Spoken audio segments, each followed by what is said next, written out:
على أشرف الأنبياء وسيد المرسلين حبيب قلوبنا وطبيب نفوسنا صاحب السكينة مدفونة في المدينة المبعوث رحمة للعالمين أبو القاسم محمد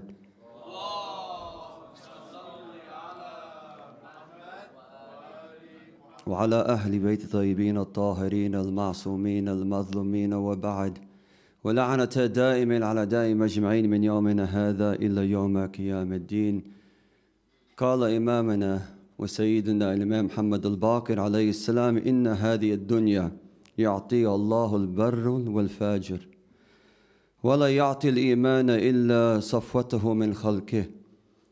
صدق إمامنا وسيدنا الإمام محمد الباقر. صلوا على محمد وآل محمد.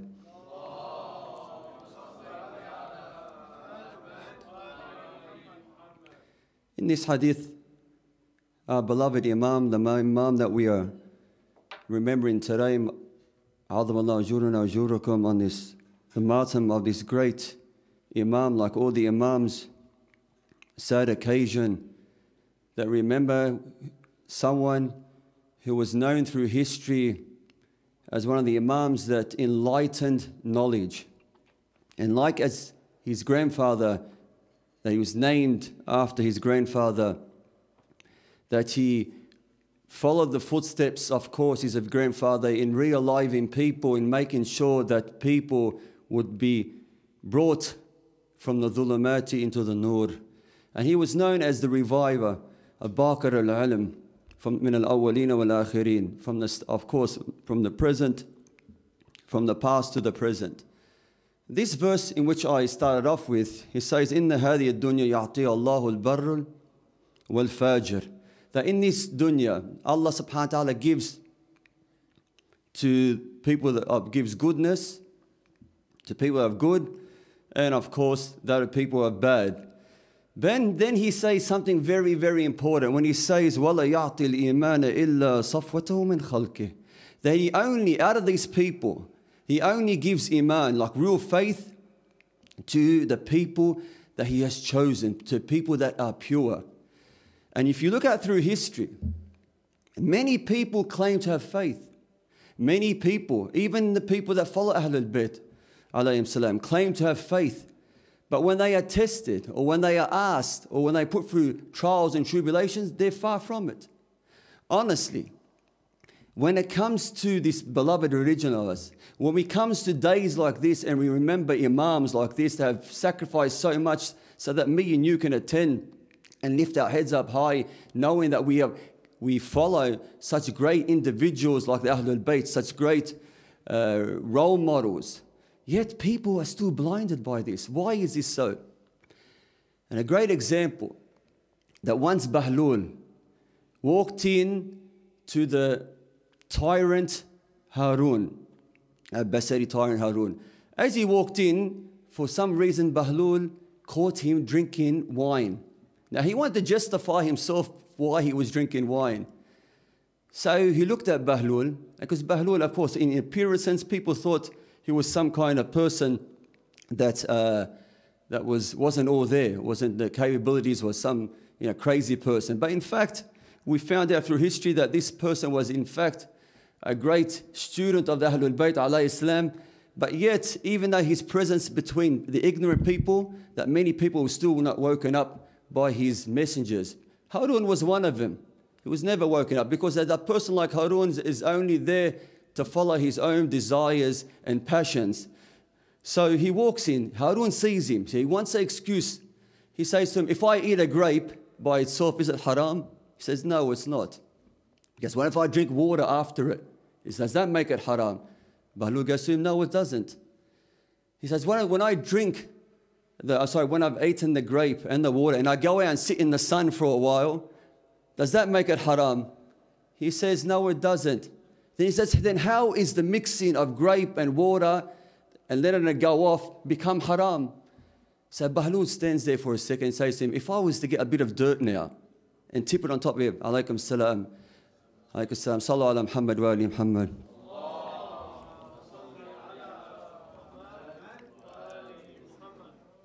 So he says, "If I get a bit of dirt now and I tip it on top of your head, does that make any harm to you? Like a small bit of dirt. He says, no, it doesn't. Once if I get some water now and tip that on top of your head, does that do any harm? He says, no, it doesn't. How about if I take the dirt and the water, mix it up, leave it out in the sun, make a brick out of it and throw it at your head? Does that hurt? He said, of course it will. He says the same thing. There are certain products that God's created, and he said that in this form, they're okay to eat. And they're out of form, they're not so okay to eat. But even this, if example, did not wake up did not wake up Harun. Then you look at someone like Amir al-Mu'mineen alayhi salam. I will get to show you what I'm trying to get between the two stories. How people see and perceive knowledge, or if they are gifted with knowledge, how their heart opens up to it, or if it doesn't open up to it. Imam Ali alayhi salam is invited to a Christian's house. Same thing. He sits down.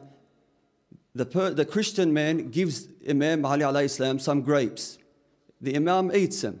After a while, he comes and gives him, or tries to give the Imam, some wine.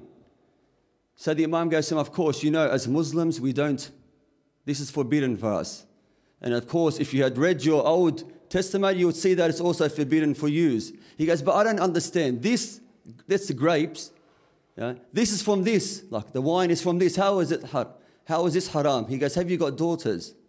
He says, are they from you and your, of course, from you and your wife? He says, yes, they are. She goes, so you're telling me your daughter's from you and from your wife? He goes, yes. So can you marry your daughter? He goes, no, of course not. He goes, but this is from this. How is this so? So the guy thinks for a second and he goes, I swear, or I bear witness that only a person of your azama, of your greatness, and a person who is truly a servant of Allah subhanahu wa ta'ala and a true successor of Allah subhanahu wa ta'ala can only have this type of knowledge. For I bear witness, there is only one God. Ashhadu an la ilaha illallah wa ashhadu anna Muhammadan Rasulullah.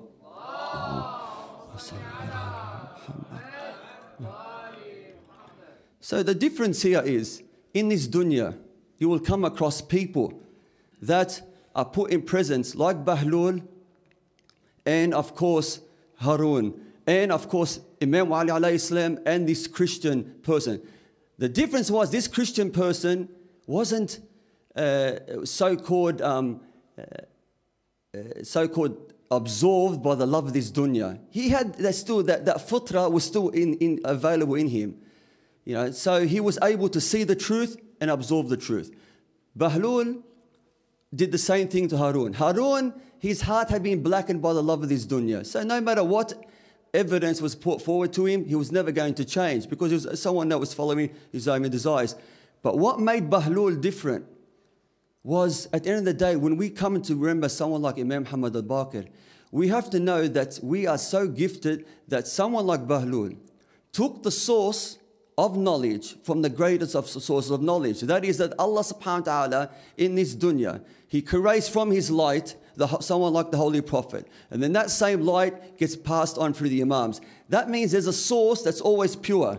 That's always pure and it's always generating that pureness to people like us, to us, hopefully the lovers of Ahlul Bayt. That whoever gets close enough to this light, whoever absorbs this light, will end up following and have that great source.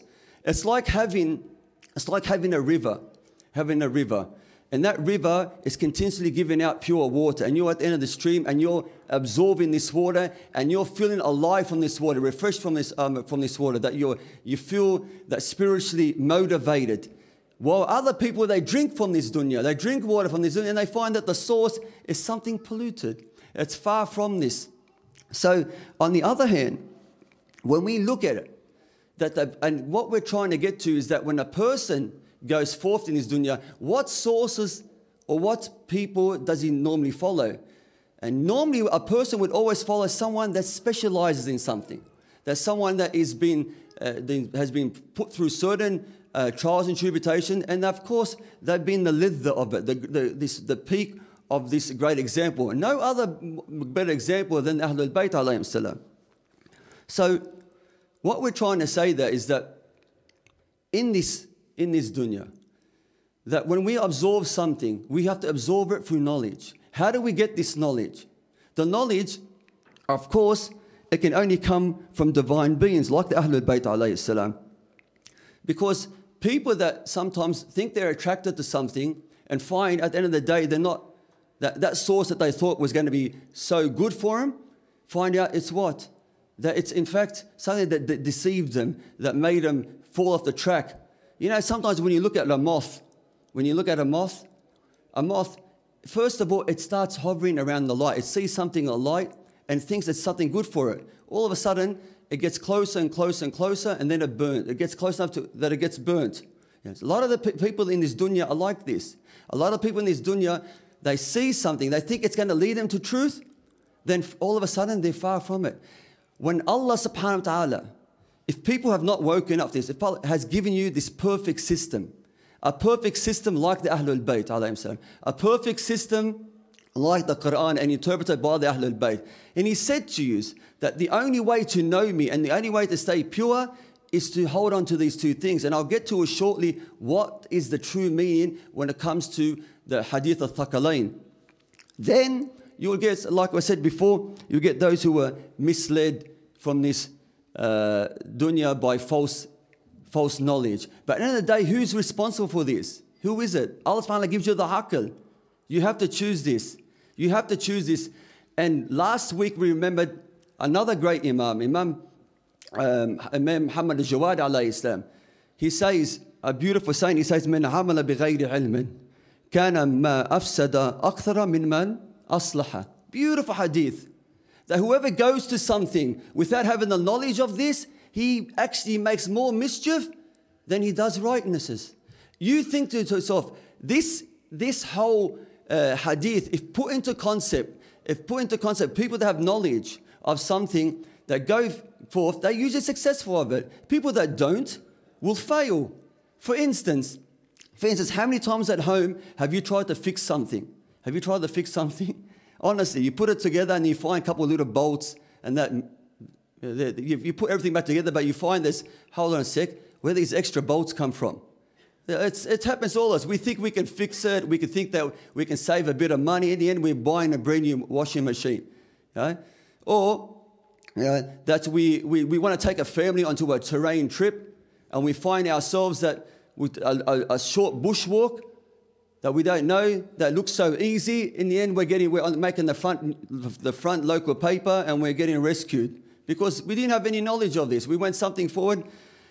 So at the end of the day, that a person that has to go forward has to have some kind of knowledge. It's up to the individual to fix up and to look forward and to make sure that with every move he uses the aql. Because my brothers and sisters, our life is not some kind of Hollywood blockbuster. You know, in Hollywood, when they make some kind of movie, they have so many takes. You know, I'm inside some guy's house and I do the ghiba. For instance, God forbid some ghiba. We wish that we can do something. You know, someone goes, stop, take, get back, let's do that again. It doesn't happen so easy. We might say things, we might do things, and all of a sudden, after we realize it, if I can go back, I wish I could do this, I wish I can do that. It doesn't happen so easy. That's why we've got role models like the Imams. That's Allah subhanahu wa ta'ala said, I have perfected this system. That's why Imam Ali alayhi salam has that beautiful hadith when he says that al-qalb al-ahmaq, the heart of someone who's a fool is behind his tongue. You know, because at the end the fool doesn't think. He just blurts it out. When he says, well, lisan al-aqil is what? Qalbuhu, that the tongue of a wise man is behind his heart. The heart, of course, the spiritual heart. The heart that which Imam Muhammad Al-Baqir alayhi salam says, al-qalb haram Allah. فَلْتَسْكُنَ فِي الْحَرَمِ اللَّهِ غَيْرَ اللَّهِ. It's a beautiful hadith. That your heart is in fact the sanctuary of Allah subhanahu wa ta'ala. It's in fact the heart is of the love of Allah and of the love of who Allah loves most, and that is of course Muhammad wa ali Muhammad.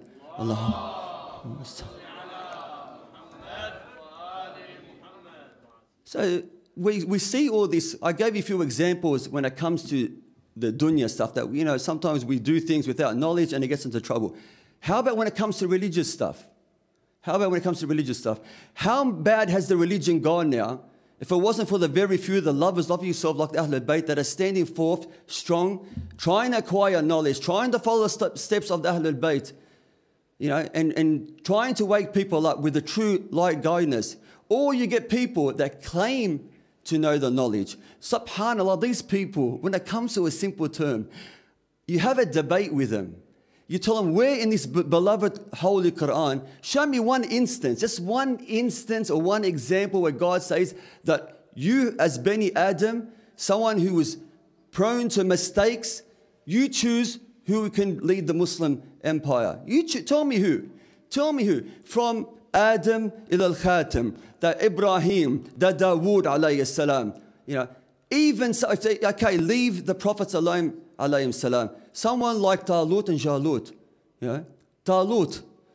Did not God choose Talut? What was it? You know, when people said to him, but we are better than him and we got more money. That's what the Muslims did in the times of Amir al-Mu'mineen. You know, they said that this person is greater than him, this person is older than him. You know, they misjudge. This shows you that at the end of the day, these people were far from following the truth. You know, the Ahlul Bayt were there, stood firm and say, we don't care. We don't. This thing about this over physical structure of the throne or what I sit on does not matter to us, because you got to remember that most of the Ahlul Bayt alayhi salam, it was an intellectual revolution. It wasn't really, you know, okay, we had the tragic events of Karbala and Imam Ali alayhi salam being struck on the sword after so many wars and that. But at the end of the day, all the Imams, their main purpose was to wake up people into an intellectual state to say, hold on a sec, what you're doing is wrong, who you're following is wrong. Come to us, and we'll show you the correct way. And these people that have done this fasad in this ard, like the people that came and claimed to be Muslims, they've started the domino effect. And now we have people in Hajj now. We have people in Hajj. How many people that go to Hajj now? I was there. Inshallah, Allah subhanahu wa ta'ala gift the Hajj to all of us. And may Allah subhanahu wa ta'ala bring back the people that from Hajj back to their families in a safe manner. But I was in Hajj once and I was watching 10 people do wudu in front of me. These 10 people were not followers of the Ahlul Bayt. But these 10 people, not one of them was doing the wudu in the same manner. Everyone had his own manner of doing wudu. Like, you know, even though, like, this is to show you that these people have done a virus. And this virus has now done a domino effect. And it's still up to this day. That's why there's no more need for tawaf and nisa. There's no more need to do this. There's no, all this stuff, how did this come in? When God had given you a perfect system. So how did this come in? It's honestly, when you think about it, going back to Hadith al-Thaqalain, and going back to just a simple thing about the Quran, if you somehow been blinded by this book, that you haven't picked up, that hold on a sec, give me one reason why God did not choose a normal individual, someone who did not think was suited, simply because these people were prone to mistakes. These people did something that most of us do, follow our own desires and passions. While the Imams, while the Prophets, while these people, they only would do and do this struggle in terms of getting closer to Allah subhanahu wa ta'ala. And this would hopefully lead people like us to follow their path. Honestly, when you think about going back to the Hadith al-Thaqalain, Mount Everest, I'll give you an example. We know that Mount Everest is the biggest mountain, or it's classified the biggest mountain on this earth. Do you know how many routes or how many paths there are to get to Mount Everest? Does anyone know? There's about 18 paths. 18 paths to get to the top of the path. Do you know how many are actually used? 2. The South Col route, or the path, and the North East route.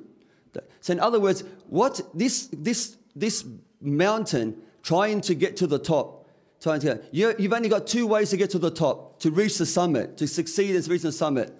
You know? People have gone up there and they've tested and they said, okay, these 2 paths are good. The same when it comes to Hadith al-Thaqalain. There's only 2 ways of knowing who Allah subhanahu wa ta'ala is. There's only 2 ways of knowing who to successfully be successful in this dunya and of course in the hereafter. And that is of course Ahlul Bayt alayhi salam and of course the Holy Quran.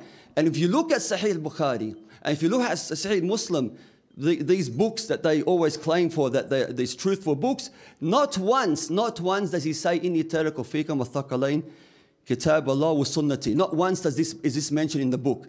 Go and look at it. Go in it. It always talks about إِنِّي تَارِكُ فِيكُمْ الثَّقَلَيْنِ كِتَابَ اللَّهِ وَعُتْرَةِ أَهْلِ الْبَيْتِ. It always talks about these Ahl al-Bayt, these people that are so far from the vices of this earth. And remember, when you go onto this mountain, when you're going up onto this mountain, you're prone to different conditions. You're prone to the changing conditions. Just like the Ahl al-Bayt, you've got to ask the experienced people.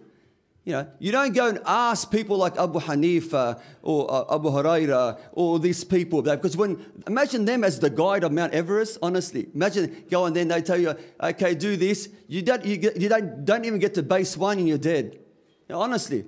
And that's how these people invest a virus into people that eventually kills them, that leads them into this off path. Well, you go to someone like Ahlul Bayt, you know, like we said before, that all they can think about is, no matter what you do to us, all we want to see is to see one of you follow our path, to see one of you at least try to be an example of us in this dunya. This is the Ahlul Bayt. This is the Ahlul Bayt that we know that we should follow.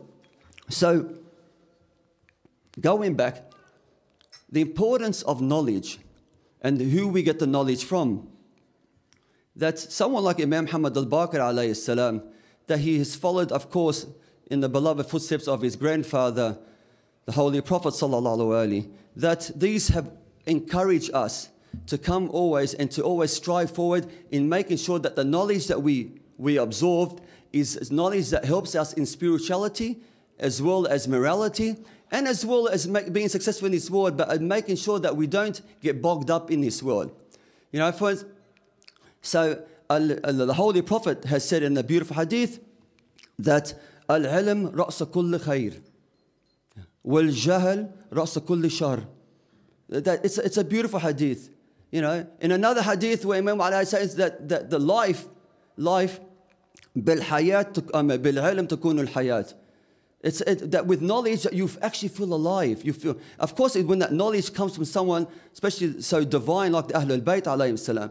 This is what we're trying to get to. That Imam Muhammad Al-Baqir alayhi salam has said that, and the Ahlul Bayt said, has someone that strives forward in the way of knowledge, as if like he fasts during the day and does the worship of all night. Another, when the Imam goes on even further to show you that someone of us, of knowledge that goes forward, that it's better than having 70,000 worshippers. And they say, oh, the Imam, why is this so?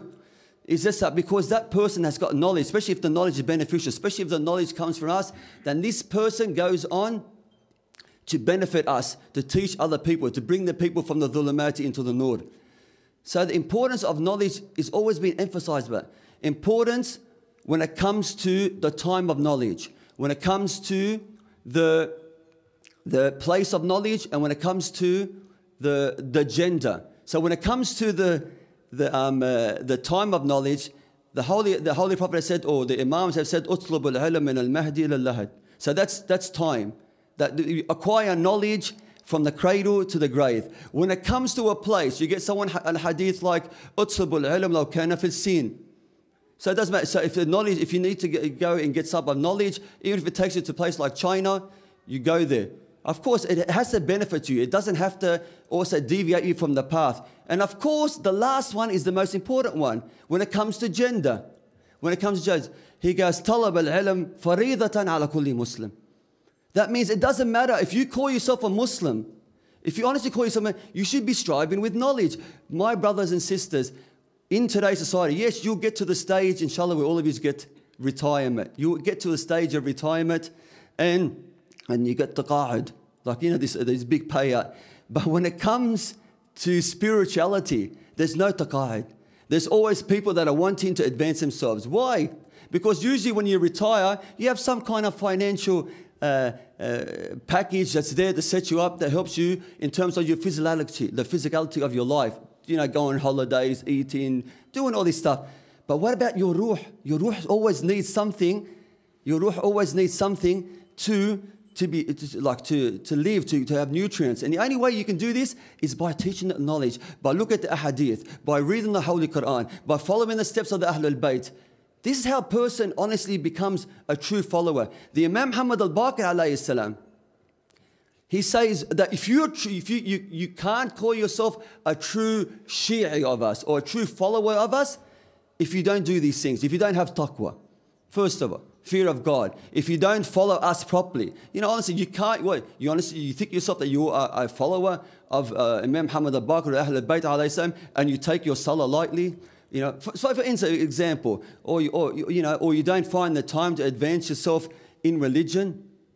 Or many things. Then the Imam goes on that a true Shia of us is trustworthy. He's always looking at his Muslim brother to see whether he needs looking at orphans. If a trust has been given to him, he looks after it. All this stuff. There's so many other. He goes through all these aspects. It's a package.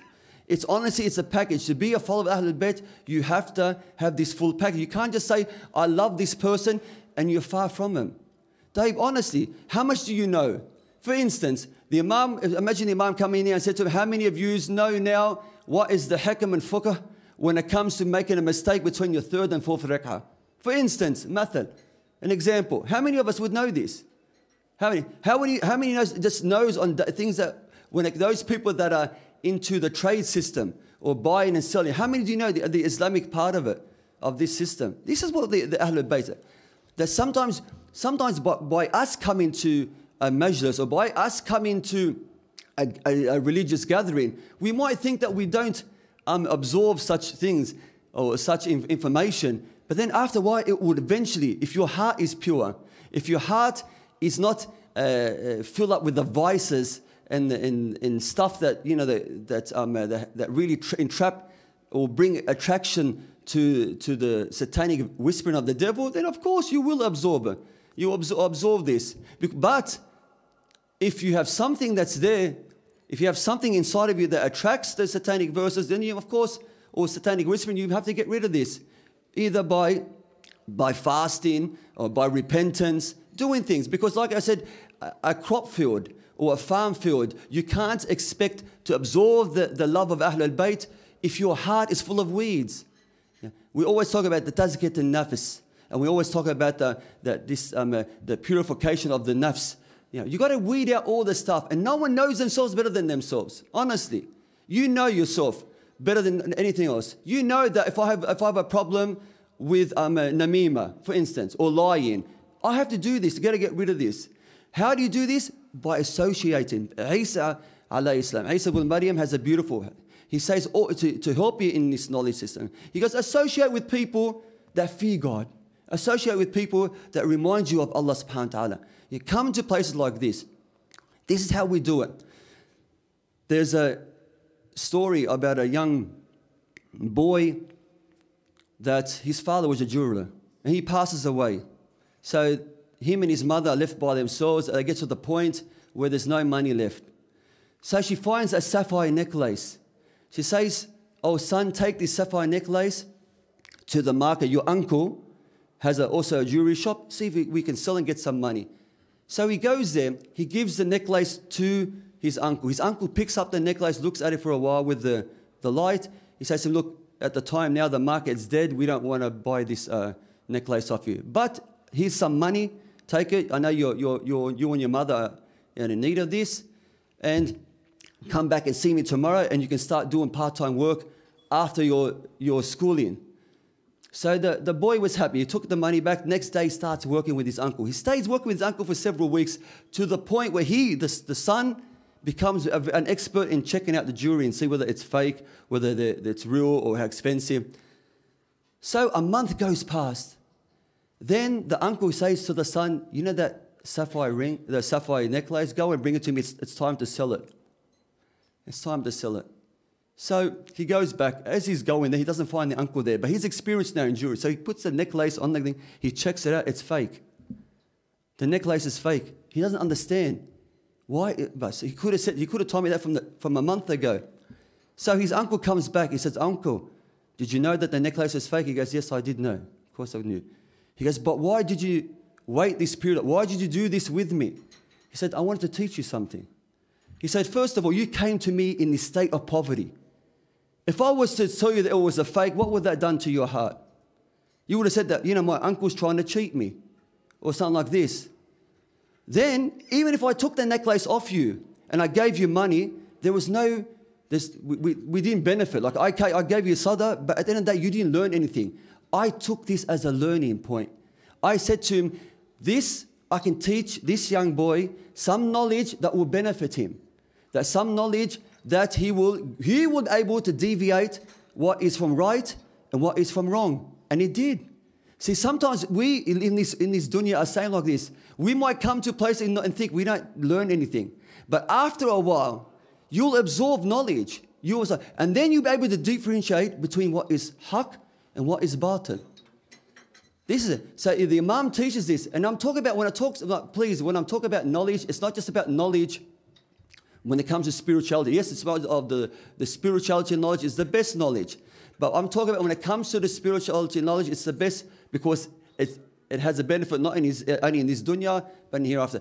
But also, other types of knowledge is recommended by Islam. You know, the Allama Tabatabai talks about, for instance, like when he takes a book about the farming, for instance, those people that want to do farming. You know, he said to be a good farmer, do this and do that and be the best farmer, know the crop. This is the Islamic way of doing farming. Also, he says that a person that does farming in the Islamic faith reaps many rewards. Not only does he reaps the rewards of selling the crop, but he goes, while that plantation is there, the animals that come and eat from it and all the others, you know, the animals and insects and that, he goes, for each one that eats them, this person gets sadaqah for it. So we can do this. We can do this at the same time. And the Imam has told us that it's good. That it's good that we not only we strive out with the spiritual knowledge, but as well the physical knowledge. You know, there's a verse in the Quran that says, فَضَّلَ اللَّهُ الْمُجَاهِدِينَ بِأَمْوَالِهِمْ وَأَنفُسِهِمْ عَلَى الْقَاعِدَيْنِ دَرَجَةً. God says this, it says that God prefers those people that do jihad with their money and themselves over the people that sit down. And to sum this up, you know the beautiful hadith by Imam Al-Baqir when he's out in the middle of the sun one day, out in the sun, and it's the heat of the sun, and this hermit person comes through, and he looks and he goes, look at this person. Look, he looks at this person melting away underneath the sun. Is this how people can go? Like they'll go for themselves, put this much for the love of this dunya? Let me go and teach this man some wisdom, some knowledge. He goes over there. He looks at him, he sees that it's Imam Muhammad Al-Baqir. He sees that it's him. He goes, whoa, that's you? He goes, you're the leader of the Shia. What are you doing here? Yeah, that's someone of your great wisdom and knowledge, that in the middle of the heat and you're perspiring with sweat and you're working like this. He goes, is this what the dunya has done for you? And then he says something to the Imam. After greeting the Imam greets him back. He says, what state would you feel if you were to die right now? And the Imam wipes the perspiration. He goes, if I was to die in this thing, I would be the most joyous of people. Because this work is worship, is ibadah. That this work is something that Allah subhanahu wa ta'ala loves. For a person to go out there and to achieve something by himself. He goes, unlike you, you think that knowledge is only restricted to prayers and to fasting and to religious gatherings, and then you have the indecency and that, or the disrespect to put your hand out to beg people for money. He goes, we don't teach this. We teach a person to have karama. لَقَدْ كَرَّمْنَا بَنِي آدَمَ. We gave honor to Bani Adam. He goes to him, and then the guy looked at him and said, Sadaqt, you certainly have said the truth. I came to admonish you, to teach you something, but you in fact have taught me something. And this is the Ahlul Bayt. This is the people that honestly, that come to the real source of the Ahlul Bayt, that they come and they absorb such greatness from people like Imam Muhammad Al-Baqir alayhi salam, and of course the rest of the Imams, that will be used for us. Going back to the original one, and I'll finish off by saying, inna هذه الدنيا يعطيها الله البر والفاجر. That we said that in this dunya that God gives good, to the goodness, and of course badness. He goes, وَلَا يَعْطِي الْإِيمَانَ إِلَّا صَفْوَتَهُ مِنْ خَلْقِهِ. That if you honestly want this iman, that's that God chooses you. And believe me, if you have not, or if you have been in some kind of ghafla state, God has chosen you already because He has gifted you with something that Imam Muhammad Al-Baqir alayhi salam said that out of all the out of all the characteristics of being us, you have something that guarantees you that you have got true Imam, and that is the wali of Muhammad wa ali Muhammad.